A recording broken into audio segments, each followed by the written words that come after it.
ప్రతిపక్ష బీఆర్ఎస్ శాసన మండలి సమావేశాలను కూడా బహిష్కరించింది. సభకు హాజరు కావద్దని బీఆర్ఎస్ ఎమ్మెల్సీలు నిర్ణయం తీసుకున్నారు. యూరియా విషయంలో రైతులకు అన్యాయం జరుగుతోందని శాసన మండలిలో ప్లకార్డులతో ఆందోళన చేశారు. రైతులకు యూరియా ఇవ్వడంలో ప్రభుత్వం విఫలమైందని ఆరోపించారు. మండలి ఆవరణలోనూ బీఆర్ఎస్ ఎమ్మెల్సీలు నిరసన తెలిపారు.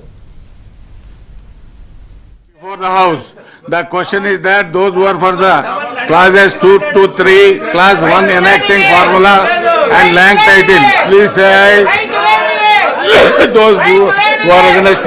యూరియా కొరత లేదు, ఇది కృత్రిమ కొరత. కొందరు వ్యాపారస్తులు ఇతరత్ర రాజకీయ పార్టీల ప్రేరేపిత సమస్య అనే విధంగా వాళ్ళ నిర్లక్ష్యాన్ని, నిర్వాకాన్ని, వాళ్ళ వైఫల్యాన్ని ఇతరుల మీద వాళ్ళకు ఆపాదించేటువంటి ప్రయత్నం చేస్తున్నారు. కాబట్టి ఒకవేళ చర్చ జరిగితే ప్రభుత్వం యొక్క డొల్లతనం, ప్రభుత్వం యొక్క ఘోర వైఫల్యం బయటపడుతుంది అనేటువంటి ఉద్దేశంతోనే వాళ్ళు అడ్జర్న్మెంట్ మోషన్స్ను రిజెక్ట్ చేయడం జరిగింది.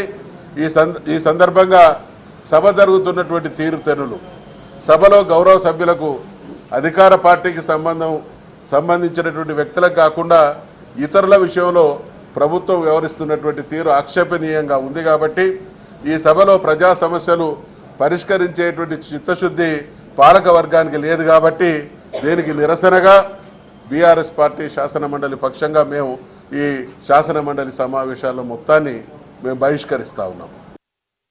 Those who are against, please say no. I have it. The motion